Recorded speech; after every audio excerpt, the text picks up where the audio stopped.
Hi friends எல்லாரும் எப்படி இருக்கீங்க? நல்லா இருக்கீங்களா? இன்னைக்கு இந்த வீடியோல வந்து ரப்பர் பேண்ட வச்சு பீரோல இருக்க துணிமணி எல்லாம் எப்படி நம்ம ஆர்கனைஸ் பண்றதுன்னு பார்க்கலாம். வாங்க வீடியோக்குள்ள போகலாம். போன 2 மாசத்துக்கு முன்னாடி தான் நான் இந்த பீரோல இருக்கிறது எல்லாமே இழுத்து நான் கிளீன் பண்ணி மடிச்சு வச்சிருந்தேன். பொதுவா எல்லாரும் மடிக்கிற மாதிரி தான் நானும் இந்த மாதிரி ஷெல்ஃப்ல மடிச்சு மடிச்சு வச்சிருந்தேன். இப்போ ஒரு வாரத்துக்கு முன்னாடி வந்து என் பொண்ணு வந்து ஹாஸ்டல்லேருந்து வரும்போது ஏதோ ஒரு பேண்ட் தேடணுன்ட்டு அதுவும் ஹாஸ்டல் கிளம்புற நேரம் பார்த்துட்டு கேப் வந்துச்சு. உடனே வந்து பேண்ட் தேடணும்னு சொல்லி எல்லாத்தையும் இழுத்து போட்டு அவங்க என் ஷெல்ஃப்ல எல்லா ஷெல்ஃப்லயும் இழுத்து போட்டு போயிட்டாங்க. அப்புறம் அந்த கிளம்புற அவசரத்துல எல்லாமே அப்படியே இழுத்து போட்டு திருப்பி திணிச்சு வச்சுட்டோம். திருப்பி எல்லாம் வந்து அடுக்குற மாரி இருக்கு. சரி ஒரே மாரி மடிச்சுக்கிட்டே இருக்கிறத விட கொஞ்சம் வித்தியாசமா நம்ம ட்ரை பண்ணுவோமே அப்படின்னு சொல்லிட்டு, ஒவ்வொரு தடவையும் வந்து நம்ம அவசரத்துக்கு நம்ம எடுக்கும்போது எப்படியும் மத்த துணி எல்லாம் கலைஞ்சு போயிடுது. ஸோ நம்ம வித்தியாசமா ஏதாவது பண்ணலாமே அப்படின்னு சொல்லிட்டு நானு வந்து ட்ரை பண்ணி பார்த்தேன். உண்மையிலே வந்து நான் இப்படி ட்ரை பண்ணி பார்த்துட்டு ஒரு 4 நாள்ல வந்து நல்லா இருந்துச்சு. அ ரொம்ப அ ஃப்ரீயா இருந்துச்சு. எடுக்கிறதுக்கும், வைக்கிறதுக்கும் நல்லா இருந்துச்சு. துணி நம்ம இழுத்து போட்டா கலையாம இருக்கிற மாரி இருக்கு. சரி நீங்களும் வந்து இந்த மாரி ட்ரை பண்ணி பாருங்க. வாங்க வீடியோக்குள்ள போலாமா? இப்போ நீங்க வீடியோல பார்க்கும்போதே உங்களுக்கு தெரிஞ்சிருக்கும். மேல உள்ள துணியெல்லாம் நெறைய கலைஞ்சிருக்கும். அடியில உள்ள துணிய பார்த்தீங்கன்னா, நெறைய துணி மடிச்ச மாரியே அப்படியே இருக்கும். அன்னைக்கு அவசரத்துல எல்லாத்தையுமே இழுத்து போட்டு தேடினது தான். அதுக்கப்புறம் வந்து எல்லாத்தையும் திணிச்சு அமுக்கிட்டோம். இப்போ வந்து ஃப்ரீயா இருக்கும்போது இந்த துணி எல்லாத்தையும் கொஞ்சம் மடிக்கலான்ட்டு வந்தோம். இப்போ என்னோட நைட்டி எல்லாமே வந்து நைட்டி, சுடிதாரும் எல்லாமே வந்து 2ஆ மடிச்சுட்டு அப்படியே ரவுண்டா ஃபோல்ட் பண்ணிட்டே வந்துட்டு ஒரு ரப்பர் பேண்ட் போடுறோம். இதே மாரி என்னோட சுடிதார் செட்டையும், நைட்டி எல்லாமே வந்து ரவுண்ட் பண்ணிட்டே வரேன். பொதுவா எல்லாருமே எல்லார் வீட்லயும் வந்து ஒரே மாரி தான் வந்து துணிய மடிச்சு அடுக்குவோம். அதுவும் பார்க்கறதுக்கு அழகா தான் இருக்கும். ஆனா வந்து ஒரு கொஞ்ச நாள்லயே வந்து அது எப்படியாவது நம்ம ஒரு அவசரத்துல ஏதோ எடுக்க போய், அதுக்கப்புறம் வெளியில எங்கேயாவது கிளம்புறோம்ன்ட்டு அத எடுக்கிறோம்ன்ட்டு எல்லாமே வந்து ஒரு சில துணியெல்லாம் வந்து கலைஞ்சிட்டு போற மாரி தான் இருக்கு. அதுக்கப்புறம் அது கொஞ்சம் கொஞ்சமா ஒவ்வொரு தடவையும் நம்ம வந்து கழட்டிட்டே வரையில, மொத்தமா சேர்த்து உட்காந்து மடிக்கிற மாரி வருது. இப்படிதான் நம்ம வந்து வருஷம் வருஷம் ஃபுல்லா பண்ணிக்கிட்டே தான் இருக்கோம். சரி இந்த வாட்டி ரொம்ப எல்லாமே பீரோ ஃபுல்லாவே கலச்சி விட்டு போனதுனால, இது என்ன இவ்வளோ பெரிய வேலையா இருக்குது. அப்புறம் எப்படிதான் இது பண்றதுன்னு தெரியலையே அப்படின்னு சொல்லிட்டு யோசிச்சுட்டே இருக்கும்போது தான் இந்த மாரி ஒரு ஐடியா பண்ணேன். இது வந்து இந்த மாரி ரப்பர் பேண்ட் போட்டு போட்டு உள்ள வச்சுட்டோம்னா, நம்ம துணி மேல உள்ள துணி எடுக்கும்போதோ, இல்ல கீழ உள்ள துணி எடுக்கும்போதோ வந்து அந்த மத்த துணியும் கலையாம இருக்கும். அப்படியே இருக்கும். இந்த பீரோல இருக்க துணி எல்லாம் மடிக்கிறதுக்கு கம்ப்ளீட்டா ஒரு 2 நாள் ஆயிடுச்சு. ரொம்ப டயர்டு, ஷோல்டர் பெயின்லாம் வந்துச்சு. சரி இது ஒரு ஒரு டைம் தான் நம்ம மடிக்க போறோம். அதுக்கப்புறம் நம்மளுக்கு எப்பவும் ஃப்ரீயா தான் இருக்க போகுது அப்படின்னு சொல்லிட்டு, எப்படியும் கஷ்டப்பட்டு எல்லாத்தையும் ஒரு வழியா இழுத்து போட்டு மடிச்சு வச்சுட்டேன். என் பையன் லீவ்ல இருந்ததுனால கொஞ்சம் டயர்டா இருக்குப்பா, கொஞ்சம் டீ போட்டு குடுப்பா அப்படின்னு சொன்னேன். அவன் கொஞ்சம் டீ போட்டு குடுத்தான். அப்புறம் அவனே வந்துட்டு டீ குடிச்சு முடிச்சுட்டு, அவனும் கூட உட்காந்துக்கிட்டு எனக்கு ஹெல்ப் பண்ணிட்டு இருந்தான். அவனுக்கு வந்து இந்த மாரி ஷர்ட் இந்த மாரி மடிச்சா தான் அவனுக்கு பிடிக்கும். சும்மா ஏனோ தானோன்னு மடிச்சாவே பிடிக்கவே பிடிக்காது. எப்பவுமே அவனுக்கு ஆரம்பத்துலருந்து அவனோட ஷர்ட் மட்டும் நல்லா வந்து அந்த இஸ்திரி கடையில குடுத்தா எப்படி அயர்ன் பண்ணுவாங்களோ, அதே மாரி தான் மடிக்கணும்னு சொல்லுவான். அது இன்னும் கொஞ்சம் கழச்சிட்டு போய் மடிச்சாலும், மறுபடியும் இழுத்து போட்டு ஒழுங்கா மடிங்கம்மா அப்படிம்பான். நம்ம பழைய மெத்தட்ல வந்து மடிக்கிற மாரி அழகா இருக்குன்னு சொல்ல முடியாது. பட் ஆனா வந்து ரொம்ப ஈஸியா இருக்கும். உங்களுக்கு வந்து துணி எடுக்கிறதுக்கும், மத்த துணி சைடுல இருக்கிறதோ, மேல இருக்க துணி, அடியில இருக்க துணி, எந்த துணி எடுக்க போனாலும், மத்த துணி எதுவுமே கலையாம இருக்கும். அது வந்து எனக்கு ரொம்ப யூஸ்ஃபுல்லா இருந்துச்சு. சரி ஓகே. இப்படியே நம்ம மெயின்டெயின் பண்ணுவோம். ஆனா வந்து பார்க்கறதுக்கு ரொம்ப வந்து அவ்வளோ லுக்கா இருக்காது. பட் ஆனா வந்து கலர்ஃபுல்லா இருக்கும். நெறைய கலர் கலரா இருக்கும். நம்மளோட துணி வந்து இதுதான் ஷர்ட், இதுதான் டீ ஷர்ட், இதுதான் ட்ரவுசர்ன்னு பார்த்தாலே தெரிஞ்சிரும். அந்த கலர் வச்சு நம்ம கண்டுபிடிக்க முடியும். நம்ம வந்து டிவிஷன் பண்ணிக்க வேண்டியது தான். இந்த பக்கம் டீ ஷர்ட்டு, ஷர்ட்டு, பேண்ட் இப்படி தனித்தனியா பிரிச்சுக்க வேண்டியது தான்.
இப்ப வந்து எங்க 2 பேரோட துணியும் எல்லாமே மடிச்சாச்சு. அடுத்து என் பொண்ணோட ட்ரெஸ்ஸையும் மடிக்கலாம்ன்னு இருக்கோம். இப்போ நெறைய பார்த்தீங்கன்னா, ஃப்ராக்லாம் ரொம்ப பெருசா இருக்கும். மடிக்கும்போதே 2, 3 ஃப்ராக் வைக்கும்போதே வந்து பீரோவ அடைச்ச மாதிரியே இருக்கும்.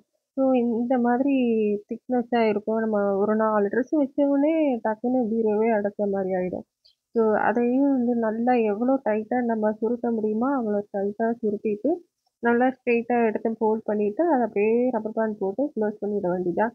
அது ஒரு ரொம்ப கொஞ்சமா ஸ்பேஸ்லயே முடிஞ்சிரும் அது. இப்போ என் பையனோட ட்ரெஸ் எல்லாம் வந்து ஒரு ஷர்ட் எல்லாம் தனியா வந்து ஓரமா நான் அடுக்கி வச்சுடுறேன்.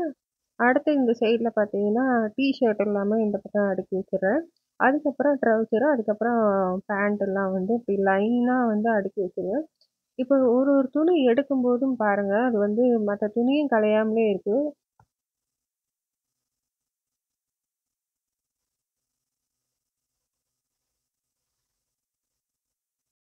இது வந்து எனக்கு புது மெத்தடே கிடையாது. நான் வந்து கிச்சன்லயே வந்து எப்பவுமே வந்து ரப்பர் ரப்பர் பேண்ட் வந்து ஸ்டாக் நெறைய வச்சிருப்பேன். எங்கே போயிட்டு வந்தாலும் ஒரு பை கிடைச்சதுனாலும், ஒரு அரிசி பேக்கோ, இல்ல கட்டப்பை எதுவா இருந்தாலும், நம்ம டக்குன்னு ஃபோல்ட் பண்ணி எடுத்து வச்சோம்னா, அது டக்குன்னு அப்படியே பிரிஞ்சு கலைஞ்சிரும். ஸோ அதனால வந்து நான் வந்து ரப்பர் பேண்ட் போட்டு தான் க்ளோஸ் பண்ணி நான் பரண மேல வந்து அடுக்கிடுவேன். அரிசி பேக்கா இருந்தாலும் சரி, எந்த பேக்கா கேரி பேக்கா இருந்தாலும் சரி, நான் அப்படியே ஃபோல்ட் பண்ணி நல்லா மடிச்சு, அதுக்கப்புறம் ரப்பர் பேண்ட் போட்டு பரண மேல எடுத்து வச்சுருவேன். அவசரத்துக்கு டக்குன்னு எடுத்துட்டு, திருப்பியும் வந்த உடனே நான் வந்து ரப்பர் பேண்ட் போட்டு நான் மேல வச்சுருவேன். அதனால வந்து சரி ஓகே. அப்ப இந்த மெத்தட்லயே நம்ம வந்து பீரோலயும் இதே மாரி பண்ணுவோமே அப்படின்னு தான் எனக்கு தோணுச்சு.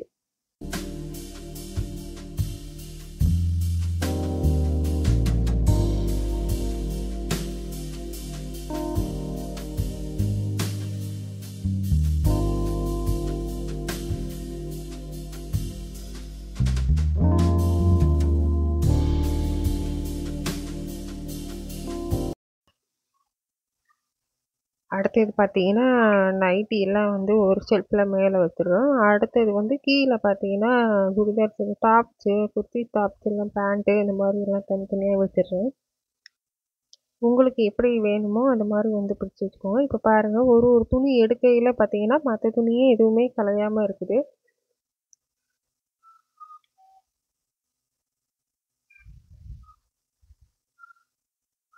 உங்களுக்கு வந்து பார்ட்டிஷன் வேணும் அப்படின்னா, நீங்க வந்து நடுவுல வந்து ஒரு கேலண்டர் போர்டு வந்து நடுவுல வச்சீங்கன்னா, நீங்க பிரிச்சுக்கலாம். ஆ இந்த பக்கம் பேண்ட் தனியா, இந்த பக்கம் டாப்ஸ் தனியா அப்படி பிரிச்சுக்கலாம். அதே மாதிரி தம்பிக்கு நான் அடுக்கி வச்சிருந்த மாதிரி ஷர்ட் தனியா, பேண்ட் தனியா, டீ ஷர்ட் தனியா அந்த மாதிரி பிரிக்கணும்னா, பழைய கேலண்டர் எடுத்து நீங்க அப்படியே வந்து நடுவுல வந்து சொருவி விட்டீங்கன்னா, அது அப்படியே நிக்கும். ஏன்னா நீங்க நெறைய துணி வைக்க போறதுனால வந்து அந்த போர்டு வந்து நல்லா ஸ்ட்ராங்காவே நிக்கும். ஸோ துணி ரொம்ப கம்மியா இருந்தா தான் அந்த போர்டு நிக்காது. துணி நெறைய இருக்கும்போது கண்டிப்பா வந்து அந்த போர்டு வந்து நல்லா நிக்கும். இந்த பக்கம் பார்த்தீங்கன்னா, தனித்தனியா வந்து ஆர்கனைஸ் பண்ற மாரி ஒரு பாக்ஸ் வச்சிருப்பேன். அதுல பார்த்தீங்கன்னா, ஒரு ஒரு இதுல வந்து ஷாலு, ஒரு இதுல பார்த்தீங்கன்னா, ஆ பையனோட வந்து இன்னர் கார்மெண்ட்ஸ் எல்லாமே இருக்கும். இன்னொரு பாக்ஸ்ல வந்து கர்ச்சீஃப்லாம் தனியா இருக்கும். அதுக்கப்புறம் இன்னும் 2 பாக்ஸ்ல வந்து லஞ்ச் டவலு, அப்புறம் இந்த பில்லோ கவர் எல்லாமே வந்து தனியா எடுத்து வச்சிருக்கேன். இது எல்லாமே வந்து 2 பாக்ஸுமே வந்து துணி போட்டு கவர் பண்ணியிருக்குது. அது வந்து ஷூ பாக்ஸ்ல வச்சு நான் ரெடி பண்ணது. இது வந்து ஒண்ணு வந்து ட்ரா மாரி ஒண்ணு ரெடி பண்ணி வச்சிருந்தேன். இன்னொன்னு வந்து சும்மா ஓப்பன் டைப்லயே ஒரு பாக்ஸ் எடுத்து வச்சிருக்கேன். இது நீங்க உங்க விருப்பப்படி நீங்க அந்த இடத்துல நீங்க சாரீஸ் எல்லாம் வந்து ரோல் பண்ணி கூட அந்த இடத்துல நீங்க மேல வச்சுக்கலாம். இல்ல நான் வந்து இந்த மாரி ஆர்கனைசர் வந்து அது மேல வச்சிருக்கேன். இந்த பாக்ஸ் பார்த்தீங்கன்னா, ஒரு ஷூ பாக்ஸ் தான். ஒண்ணு வந்து வேற கம்பெனி, இன்னொன்னு வந்து வேற கம்பெனி. அதான் ஒண்ணு வந்து பெருசா இருக்கு, இன்னொன்னு சின்னமா இருக்குது. 2யும் உள்ள வச்சு பார்த்தேன். அதுக்கப்புறம் ஒரு ட்ராயர் மாரி ரெடி பண்ண முடிஞ்சுது. சரி அத வந்து மேல மறைவா இருக்கிறதுக்காக வந்து நான் துணிய வச்சு நான் அப்படியே கம் போட்டு ஒட்டிவிட்டு அத க்ளோஸ் பண்ணிட்டேன். பார்க்கறதுக்கு ரொம்ப நீட்டா இருந்துச்சு. அந்த பாக்ஸ் வந்து ரொம்ப வந்து லைஃப் இருக்கு. அதாவது நான் இத செய்யும்போது ஒரு 3 வருஷத்துக்கு மேல ஆயிடுச்சு. இன்னமும் வந்து இந்த பாக்ஸ் பாருங்க எவ்வளோ லுக்கா அழகா இருக்குதுன்னு. ஏன்னா வந்து அது ஃபுல்லா 4 பக்கம் துணி இருக்கிறதுனால அந்த பாக்ஸ் வந்து உடையறதுக்கான வாய்ப்பு கம்மி தான்.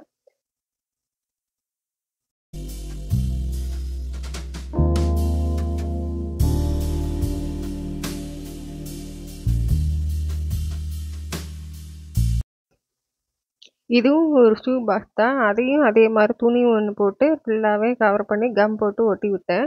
அடியில வந்து பிட்டு துணி அப்படியே நீட்டிட்டு இருந்ததுனால வந்து, அத வந்து ஒரு செல்லோ டேப் போட்டு அப்படியே க்ளோஸ் பண்ணி விட்டுட்டேன். ஒரு அடியில தானே நம்மளுக்கு தெரிய போறதில்ல அப்படின்னால, மேல மட்டும் நல்லா இருக்கிற மாதிரி நான் அந்த துணிய வச்சு கவர் பண்ணிட்டேன். உள்ள வந்து பில்லோ கவர் எல்லாமே நான் உள்ள வச்சிருக்கேன்.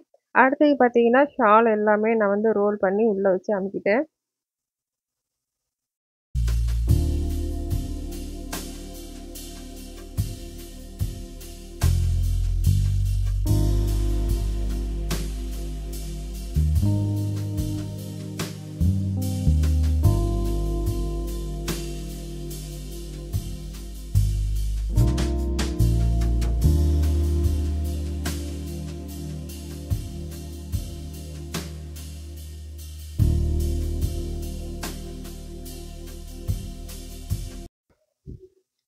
இப்ப பார்த்தீங்கன்னா, என் பொண்ணோட ட்ரெஸ் எல்லாமே வந்து தனித்தனியா பிரிச்சு வச்சுட்டேன். அது மாரி ஆ அவங்களுக்கு எப்படி பிரிச்சனோ, அதே மாரி டாப் தனியா, பேண்ட் தனியா, வந்து ஃப்ராக் தனியா, அந்த மாரி தனித்தனியா பிரிச்சுட்டேன்.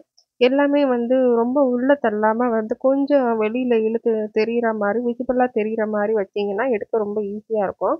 அவ்வளதான். இந்த எல்லா ஷெல்ஃபும் கிளீன் ஆயிடுச்சு. கடைசியா ஒரே ஒரு ஷெல்ஃபு கீழ் ஷெல்ஃப்ல மட்டும் பேலன்ஸ் இருக்கு.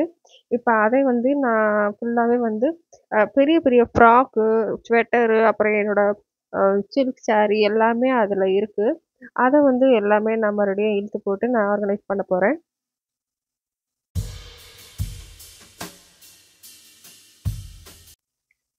எப்பவுமே வந்து என்னோட பீரோல பார்த்தீங்கன்னா, ஷாம்பு, சோப்பு எல்லாமே வந்து அதுக்குள்ள வச்சோம்னா, பீரோ வந்து வாசனையா இருக்கும் அப்படிங்கிறதுனால, என்னோட சின்ன வயசுலேருந்தே வந்து எங்க அம்மா, அப்பா வந்து பீரோல எப்பவுமே ஒரு சோப்பு ஒண்ணு வாங்கி அது உள்ள வச்சுப்பாங்க. பீரோ தொறக்கும்போதே அவ்வளோ மணக்கும்.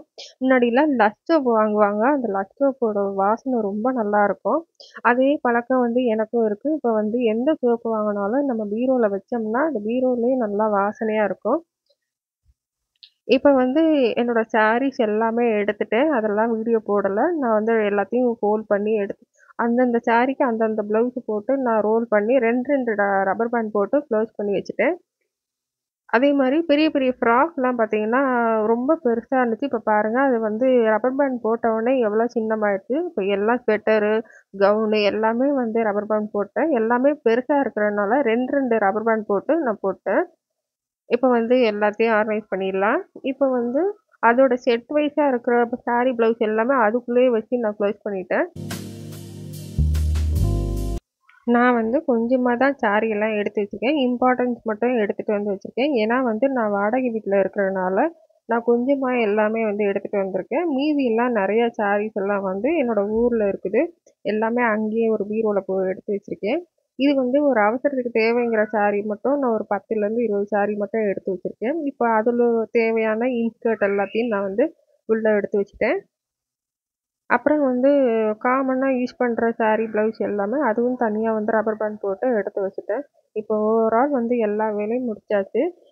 கம்ப்ளீட்டா எல்லாம் முடிஞ்சிருச்சு. இவ்வளதான். இப்ப பாருங்க வந்து நான் ஒரு ஒரு சாரி எடுக்கும்போது, மத்த சாரி வந்து எதையுமே டிஸ்டர்ப் பண்ணாம இருக்குது. அது மாரி தான் ஒரு ஒரு ஷெல்ஃப்லயும் பார்த்தீங்கன்னா, எந்த துணி எடுக்க போனாலும் மத்த துணிங்களுக்கு எந்த டிஸ்டர்பன்ஸ் இல்லாம, அழகா நீங்க தேவையானத மட்டும் எடுத்துக்கலாம். ஸோ இது ரொம்ப ஈஸியாவே இருக்குது. அதுக்காக தான் நான் இந்த மாரி ஆர்கனைஸ் பண்ணேன். மத்தபடி வந்து ரொம்ப அழகா இருக்கும்னு சொல்ல முடியாது. உங்களுக்கு வந்து அதிகமா உங்களுக்கு வேலை குடுக்காது அப்படிங்கிறதுக்காக தான். நான் வந்து பல தடவ வந்து இந்த மாரி எல்லாரும் மடிக்கிற மாரி தான் மடிச்சுக்கிட்டு இருந்தோம். ஆனா இந்த தடவ வந்து இந்த மெத்தட்ல ட்ரை பண்ணேன். ஆனா உண்மையிலேயே எனக்கு ரொம்ப ஈஸியா இருந்துச்சு இந்த மெத்தட்ல. நீங்களும் வந்து இந்த மெத்தட்ல ட்ரை பண்ணி பாருங்க. இப்ப வந்து இந்த 2 லாக்கர் சைடுல மட்டும் நான் உங்களுக்கு இன்னும் காட்டல. அதுல பார்த்தீங்கன்னா, என்னோடது, என் பொண்ணோடது இன்னர் கார்மெண்ட்ஸ் எல்லாமே வந்து அதுல ஸ்டோர் பண்ணியிருக்கோம். அதுவும் அதே மாரி ஒரு ஷூ பாக்ஸ் ஒண்ணு ரெடி பண்ணி, அத வந்து நாங்க உள்ள வச்சிருக்கிறோம். அது வந்து இன்னொரு வீடியோல நான் உங்களுக்கு காட்டுறேன். ஏற்கனவே வந்து வீடியோ ரொம்ப லென்த்தா போயிட்டுருக்கு. ஸோ இந்த வீடியோ இதோட முடிச்சுக்கிறேன். இந்த வீடியோ உங்களுக்கு பிடிச்சிருந்தா லைக் பண்ணுங்க, ஷேர் பண்ணுங்க, மறக்காம சப்ஸ்கிரைப் பண்ணுங்க. அடுத்த ஒரு வீடியோல உங்களோட சந்திக்கிற வரைக்கும், அதுவரை உங்களிடமிருந்து விடைபெறுவது daily mini vlog by KP. Thank you.